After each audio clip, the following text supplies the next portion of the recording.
नमस्कार दर्शकों, देखिए आज हम आपके लिए एक विशेष कार्यक्रम लेकर उपस्थित हो रहे हैं। वो खास तौर से वो कार्यक्रम है काला नमक चावल को लेकर। काला नमक चावल का नाम जैसे ही लिया जाता है तो उसकी सुगंध, उसका स्वाद और उसके बहुत सारे फ्लेवर न चाहते हुए भी मन मस्तिष्क में उमड़ने घुमड़ने लगते हैं। और ऐसे में एक चर्चा भी होती है कि काला नमक का अतीत क्या रहा है, उसका वर्तमान क्या है और भविष्य क्या होगा। ये हमेशा चिंता का विषय बना रहा है। अब मेरे ख्याल से बहुत कुछ साफ हो गया है, और वो सिर्फ इसलिए कि डॉक्टर रामचेत चौधरी जी, जिन्हें हम लोग डॉक्टर आर सी चौधरी कहते हैं, उन्होंने इस पर एक बहुत बड़ा काम किया। तो हमने सोचा क्यों ना आपके साथ बैठ के कुछ बातचीत की जाए, और खास तौर से जो तथागत का प्रसाद है काला नमक। पहले तो हम नमस्कार करना चाहेंगे आपके दर्शकों को। पहला तो हम आपसे ये जानना चाहेंगे कि कितने वर्षों तक आपने काला नमक के चावल और चावल पे शोध किया, वो हमारे दर्शकों को बताइए। यहीं से शुरुआत करते हैं जी। जब से करियर की शुरुआत हुई जी, तब से हम चावल पे ही अनुसंधान कर रहे हैं जी। तो वो तो खैर साधारण चावल था, जो कि पिछले 52 वर्षों से चावल पे अनुसंधान है। दर्शकों, 52 वर्षों से चावल पर ही अनुसंधान चलता रहा डॉक्टर साहब का। पहले 10 वर्ष तो हम पंतनगर विश्वविद्यालय में वहाँ चावल के प्रजनक थे जी, वहाँ काम चला। उसके बाद 5 वर्ष डॉक्टर राजेंद्र प्रसाद केंद्रीय विश्वविद्यालय है, केंद्रीय कृषि का विश्वविद्यालय है जी, पूसा बिहार में, जी, वहाँ हम 5 साल थे। उसके बाद विश्व बैंक, नाइजीरिया एक देश है अफ्रीका का, जी, तो विश्व बैंक में 5 साल वहाँ हम राइस के ही स्पेशलिस्ट थे जी, विश्व बैंक की तरफ से। जी, और उसके बाद 10 साल जो अंतर्राष्ट्रीय चावल अनुसंधान संस्थान है फिलीपींस मनीला में, जी, वहाँ पे हम पादप प्रजनक और ग्लोबल कोऑर्डिनेटर थे। इरी में, इरी, जी, इरी, यस, इसको इरी में इरी कहते हैं संक्षेप में। जी, तो 110 मुल्क जहाँ चावल उगता है, जी। वो सारा हमारा कार्य क्षेत्र था। बड़ा लंबा कार्य क्षेत्र था, विश्व के तमाम देशों में आपका। जी। जी, और उसके बाद हम संयुक्त राष्ट्र संघ में आ गए, जी, FAO में, फूड एंड एग्रीकल्चर ऑर्गेनाइजेशन में। वहाँ भी ऐसे ऐसे देशों में हमारी पोस्टिंग हुई जहाँ चावल जरूर होता है, जी, तो इस नाते वो भी जुड़ाव रहा। वर्ष 2006 दिसंबर में जी, हम सेवानिवृत्त हुए, बल्कि हम अपने आप को सेवानिवृत्त नहीं कहते, हम अपने आप को आज़ाद बोलते हैं जी, कि हमें नौकरियों से आज़ाद हुए। तब फिर काम पूरा टाइम काला नमक के ऊपर जी। लगाए। सर, एक चीज जानना चाहेंगे कि जब काला नमक पे आप आए तो काला नमक पे ही क्यों आए? बहुत बढ़िया, बहुत सुंदर सवाल है, बहुत सुंदर सवाल है। ऐसा है कि हमारे बचपन में हमारे खुद के खेत में जी, काला नमक लगता था, जी, और जब हम लौट के आए तो देखा हमारे खेत से गायब हो गया है, जी, हमारे गांव से गायब हो गया है, लगभग लगभग हमारे ज़िले से गायब हो गया है। संयुक्त राष्ट्र संघ से लौटे आज़ाद होके, तो मैं लोगों से पूछ रहा था कि यहाँ की क्या समस्या है। तो करीब करीब 32 साल बाहर थे देश के, जी, तो कुछ तो थोड़ा एक तरह से जुड़ाव न हो के तुड़ाव हो जाता है जी, अपनी समस्याओं से। लोगों ने कहा साहब एक काला नमक चावल होता था जी, और अब वो खत्म हो जा रहा है, वो भगवान बुद्ध का प्रसाद था। जी, तो हमने कहा हम अब वापस आ गए हैं, जी, और काला नमक खत्म नहीं होने पाएगा। इस तरह से यहाँ काला नमक पर अनुसंधान शुरू कराया हमने। पहले तो शुरू में आधे टाइम, जी, लेकिन 2006 के बाद पूर्णकालिक काला नमक के अनुसंधान पर जुट गए। जी, और बीच में थोड़ा सा आपको कुदा के ले चलते हैं आगे को। इस समय की हाल ये है कि 82,000 हेक्टेयर में इसकी खेती हो रही है। कहाँ ये समाप्त हो रहा था, जी। हमेशा हमेशा ये खत्म हो बिल्कुल जा रहा था। विलोपीकरण की ओर था, जी विलुप्त जी हो जा जी, रहा एकदम था। जी, विलुप्त हो रहा था। और अब ये 82,000 हेक्टेयर में इसकी खेती हो रही है पूरे देश में। जी। पूरे देश में क्या, अपने उत्तर प्रदेश में, अपने उत्तर उत्तर प्रदेश में प्रदेश जो में। हमारे 11 जिले हैं जी, भौगोलिक सूचकांक वाले। अब यहाँ स्थानीय रूप से लोग खूब खा रहे हैं, बड़ी मांग है, बड़ी मांग है।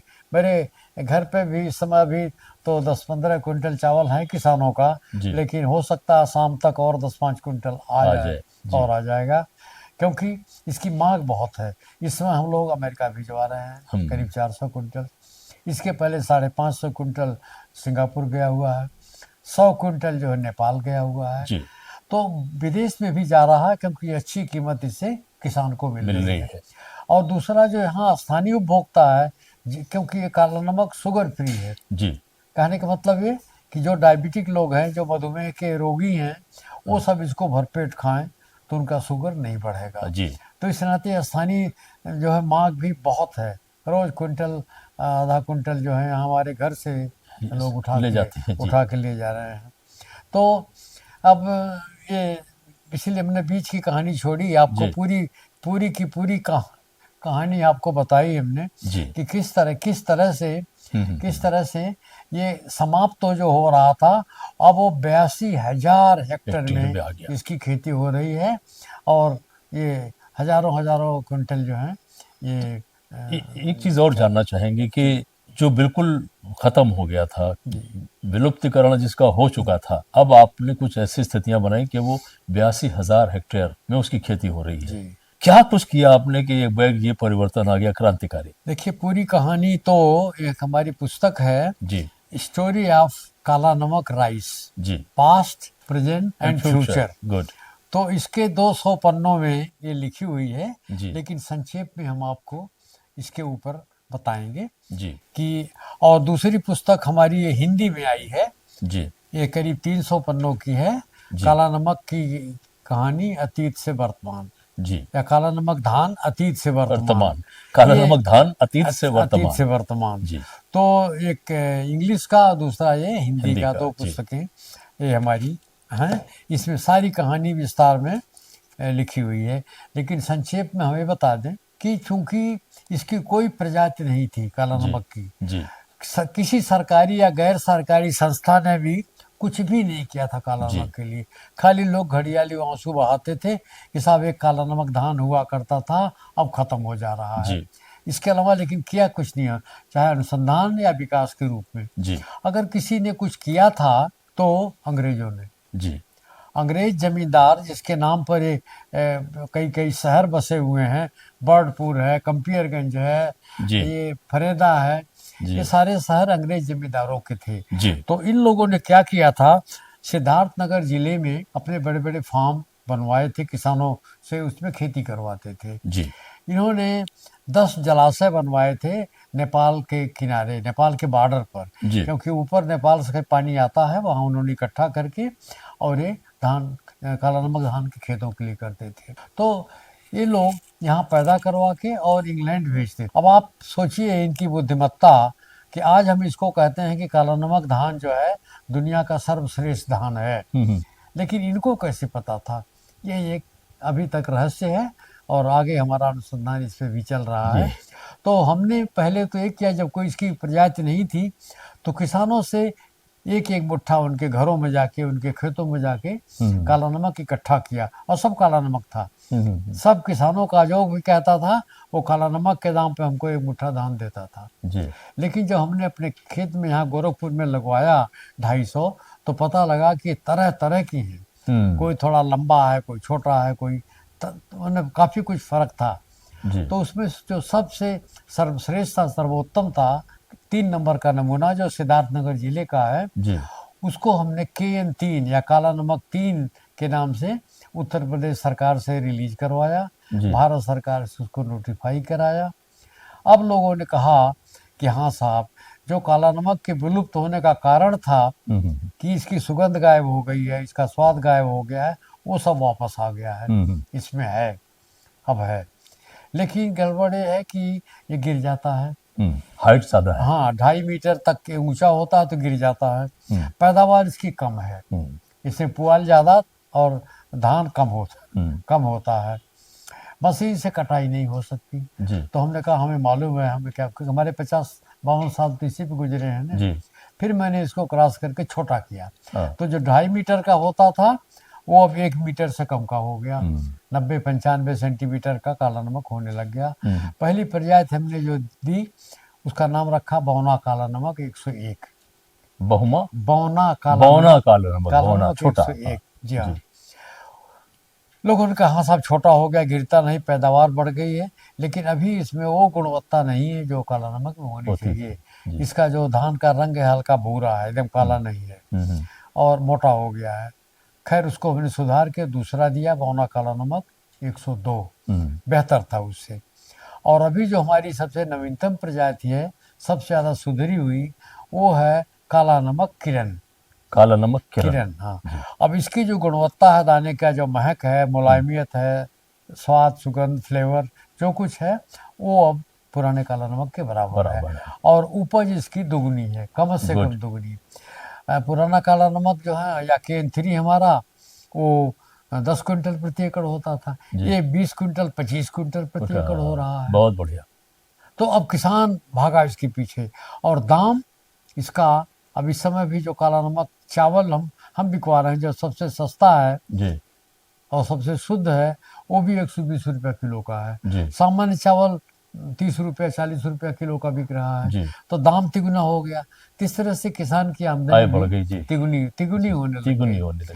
अब धीरे धीरे इसकी व्याख्या हमने की लेबोरेटरी में टेस्ट करवा के, तो पता लगा कि इसमें बासमती का दुगना प्रोटीन है। बासमती में करीब 6% प्रोटीन है, इसमें 11% प्रोटीन है। बासमती का 3 गुना इसमें आयरन है, आयरन या लोहा। लोहा जानते हैं, हमारे भोजन में जब रहता है तो हमारा खून बनता है। उसके बाद जस्ता इसमें 4 गुना है। जस्ता हमको बीमारियों से लड़ने की शक्ति देता है। बल्कि हमारा ही कई स्टेटमेंट यहाँ के स्थानीय अखबारों ने भी छापा था कि जो काला नमक दोनों टाइम खाएगा उसको कोरोना नहीं होगा, इम्यूनिटी बढ़ जाएगी। ये सत्य बात, इम्यूनिटी बढ़ जाएगी। जी, ये सत्य बात है। तो इस तरह, और ये इकलौता चावल है जिसमें विटामिन ए होता है।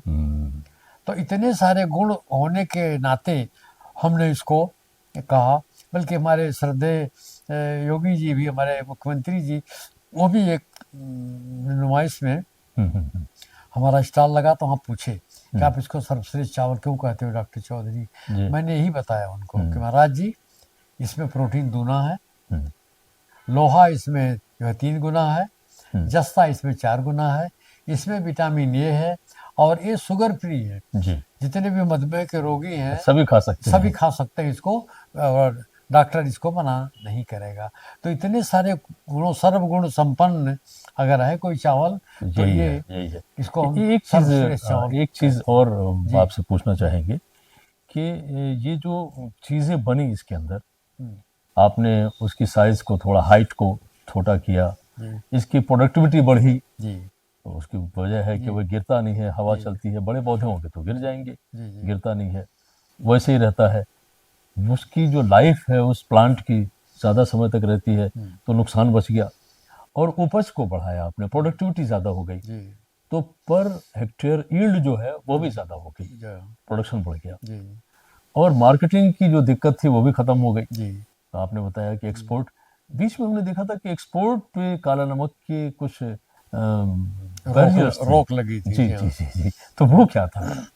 देखिए, वो सरकार की नीति है, उसके ऊपर हमारी टिप्पणी तो करना उचित नहीं है, लेकिन सरकार ने सोचा कि हो सकता है कि यहाँ पे चावल की कमी हो और चावल की कीमत बढ़ जाएगी। शहरी उपभोक्ता सफ़र करेगा, गांव वाला तो अपना खुद ही चावल पैदा करता खाता है, लेकिन जो शहरी उपभोक्ता है उसको ज़्यादा कीमत देनी पड़ जाएगी। तो उन्होंने रोक लगा दी, और शक था कि हो सकता फसल खराब हो, जबकि हुआ उलट हुआ। और वो जो सरकार की रोक वाली बात थी, वो जो है उनको खाली भय रहा, हुआ ऐसा कुछ नहीं। दाम नहीं बढ़ा, न यहाँ बढ़ा, न तो अंतर्राष्ट्रीय बाजार में।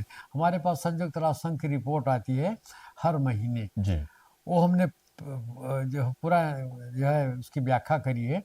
1% दाम अंतर्राष्ट्रीय बाजार में नहीं बढ़ा, बल्कि उल्टा असर ये हुआ कि कुछ जो हमारे, और आपको ये भी बताते हुए मुझे हर्ष हो रहा है कि पिछले 3 वर्षों से अपना देश भारत सबसे बड़ा दुनिया का चावल का निर्यातक है। राइस एक्सपोर्टर हो गया, एक्सपोर्टर 3 साल से दुनिया का नंबर एक। हाँ, लेकिन ये जब रोक लगी तो कई सारे देशों ने इसको फायदा उठाया, क्योंकि यहाँ का चावल जा नहीं सकता था, खाली बासमती जा सकती थी। तो उनका जो है एक्सपोर्ट बढ़ गया। जैसे पाकिस्तान है, थाईलैंड है, वियतनाम है, इन लोगों का एक्सपोर्ट बढ़ गया। तो इसी नाते अंतर्राष्ट्रीय बाजार में दाम के ऊपर कोई फर्क नहीं पड़ा। हमने अपनी तरफ से भारत सरकार को, इनके जो मिनिस्ट्री ऑफ कॉमर्स है, एग्रीकल्चर मिनिस्ट्री है, इन सबको अपनी तरफ से लिखा कि आप बासमती को तो जाने दे रहे हो, काला नमक को क्यों नहीं, बल्कि काला नमक का दाम बासमती से कम है। बासमती से ज़्यादा है। हाँ, सॉरी बासमती का ज्यादा है। हाँ, बासमती से ज़्यादा है काला नमक का दाम। जी। बासमती जो अंतर्राष्ट्रीय बाजार में जब भी पीछे जा रहा था तो 96 रुपया, और हमारा काला नमक 120 रुपया में जा रहा था। हाँ। तो खैर सरकार मान गई है, उन्होंने हमको कहा था कि आप 1000 टन या 10,000 क्विंटल तक एक्सपोर्ट करवा सकते हो। तो लेकिन उसकी शर्तें ऐसी थी कि बहुत ज़्यादा उससे मुआवजा नहीं मिला। लेकिन अब अच्छा है, सरकार को भी एक तरह से समझ आई कि ये रोक लगाना ठीक नहीं है, इसमें किसान का नुकसान है, सबका नुकसान है इसमें जी। तो अब रोक हट गई है। और हमने सरकार को बल्कि ये भी कहा कि एक अलग से कोड बना दीजिए। धान में जो है 5 किस्म के कोड हैं, नंबर है उसका जी। तो हमने कहा कि इसको HSN कोड 5030 कर दीजिए और इसी कोड से जाए, ताकि जब रोक लगे भी सामान्य चावल पर तो काला नमक रोक से बाहर रहे। हाँ, तभी वो तो नहीं, लेकिन सरकार इसमें सोच रही है रोक लगेगा। अगली बात हमने कराई कि आपने सुना होगा कि बासमती का पेटेंट अमेरिका ने करा लिया था, बड़ा झगड़ा हो रहा था। हमें ये पूरी तरह से पता था, हमने काला नमक का पेटेंट करा लिया। हाँ, PPVNFRA हमने करा लिया, अपने पैसे से फीस देते हैं सरकार को इसको, कि कोई देश, कोई संस्था, इसको करा ना कोई व्यक्ति उस पे काला नमक लिख के बेच नहीं सकता। खाली जो उत्तर प्रदेश के, पूर्वी उत्तर प्रदेश के 11 जिले हैं वहीं का पैदा किया हुआ वो काला नमक लिख के बेच सकते हैं। उन 11 जिलों में गोरखपुर के 4 जिले हैं, देवरिया, कुशीनगर, गोरखपुर और महाराजगंज, और बस्ती मंडल के 3 जिले हैं, संत कबीर नगर, बस्ती और सिद्धार्थनगर। देवी पाटन मंडल के 4 जिले हैं, गोंडा, बहराइच, श्रावस्ती और बलरामपुर। तो ये 11 जिले जितने हैं, इनमें काला नमक लगाओ तो इसकी क्वालिटी नंबर 1 होगी। काला नमक आप केरल में लगा दो, वहाँ भी हो जाएगा, लेकिन वो सुगंध नहीं रहेगी, वो मुलायमियत नहीं रहेगी इनकी। तो इस नाते ये 11 जिलों का हमने GI कराया, हिंदी में उसको भौगोलिक सूचकांक कि इन्हीं जिलों का काला नमक असली काला नमक माना जाएगा, जिसकी गुणवत्ता 100% होगी। तो ये सारी चीजें करवाई हमने, और इस नाते रकबा बढ़ा, किसान का फायदा, उपभोक्ता का फायदा, व्यापारी का फायदा, सबका फायदा, और सरकार का भी सहयोग मिला। मैं तो ये कहूँगा कि सरकार का भी पूरा सहयोग तो मिला। आपको तो इसके लिए ढेर सारी बधाई कि आपने इतना बड़ा काम किया। और मैं देख रहा था कि यहाँ ढेर सारे पैकेट्स पड़े हुए हैं। ये आपने बताया था कि ये गवर्नमेंट ऑफ यूपी जब एक्सपोर्ट करती है तो नहीं, गवर्नमेंट ऑफ यूपी जब वो अपने जो अतिथि हैं, जो हम महत्वपूर्ण उनको देने के लिए, इस पे देखिए काला नमक लिखा है, तो ये अपने अतिथियों को देने के लिए है। और ये कई तरह की पैकिंग है, तरह तरह की पैकिंग है। ये भी काला नमक राइस है, ये भी स्थानीय बाजार के लिए। और ये पैकिंग जो है ये खास तौर से सिंगापुर के लिए बनाई गई है, सिंगापुर के लिए 2 किलो है। और इसमें अगर आप देखेंगे तो क्योंकि सिंगापुर की भाषा चाइनीज है, तो इसमें चाइनीज में भी लिखा हुआ है। और वहाँ हम लोग इसको बुद्धा होम राइस के नाम से, तो इसीलिए कहते हैं ना कि तथागत का यह प्रसाद है, तथागत का प्रसाद है। और वो हम प्रसाद के बारे में थोड़ा सा बता दें, ये भी स्थानीय लोकल बाजार में बेचने के लिए बनाया गया है। ऐसा जो है, जो चीनी यात्री हमारे देश में आए थे, मैंने भगवान बुद्ध के मृत्यु के पर्यंत जो है 250 साल बाद आए थे वो, तो उन्होंने अपनी डायरी में लिखा है कि जब तथागत को ज्ञान प्राप्त हो गया बोध गया में, तो वहाँ से अपने पिता के राजधानी कपिलवस्तु की ओर चल पड़े। रास्ते में एक बजहा जंगल पड़ता है, बजहा, हाँ बजहा, अब वहाँ बजहा गांव है। तो वहाँ के किसानों को पता लगा कि तथागत इस रास्ते से गुजर रहे हैं। वो सारे इकट्ठा होकर उन्होंने प्रणाम किया और बोले हमको कुछ आशीर्वाद दीजिए, हमको कुछ प्रसाद दीजिए। तो ऐसा चीनी यात्रियों ने लिखा अपनी डायरी में कि उन्होंने अपने झोली से एक मुट्ठा धान निकाला और ये कहा कि इसकी खेती करो, इसकी जो सुगंध है वो हमारी याद दिलाएगी। हाँ। और इसमें जो पौष्टिक गुण है हम्म। वो हमारा प्रसाद है। तो ऐसा कह के आगे भगवान बढ़ बुद्ध आगे चलते रहे। और जब से ये खेती हो रही है तो लगभग 3000 वर्ष जी से इसकी खेती हो रही है। लेकिन कुछ साल पहले तक हमने जैसा बताया बिल्कुल खत्म कि हो गई ये थी। खत्म होने जा रहा था, खत्म होने के कगार पर था। और धन्यवाद कि हम आज़ाद होकर संयुक्त राष्ट्र संघ से लौटे। अब इसके ऊपर काम आपको एक बधाई और देना चाहता हूँ, वो आपका जो भारत विभूषण का ये सर्टिफिकेट है, जी। ये दर्शकों आपको दिखाऊं कि कुछ माह पहले तो आपको पद्मश्री पद्म अवार्ड मिला था जी। और उसी की एक श्रृंखला और आगे बढ़ के ये अवार्ड आपको मिला है। तो इसके लिए डॉक्टर साहब आपको बहुत बहुत धन्यवाद है। एक चीज़ और बता दें कि डॉक्टर साहब ने अपना पूरा जीवन काला नमक चावल के लिए, शुरू में तो कहते हैं कि सिर्फ चावल के लिए, लेकिन बाद में जब वहाँ लौट के आए तो जो विलुप्त होता हुआ काला नमक था, धान था, उसको रोका और फिर नया जर्मिनेशन करा के एक नई तरह की सोच दे दी। फिर से सुगंध वापस आई, फिर से वो एरोमा वापस आया और फिर से अब उसकी खेती जो है इतनी ज़्यादा बड़े रकबे में हो रही है कि लगता है कि आने वाला वक्त जो है ना वो काला नमक का ही होगा। तो डॉक्टर चौधरी, आपसे जो संक्षिप्त बातचीत हुई, बड़ा अच्छा लगा आपसे बात करके। उम्मीद करते हैं कि इसी तरह हर मोड़ पे मिलेंगे और आगे भी आपको अवार्ड्स मिलते रहेंगे। थैंक यू सर, नमस्कार।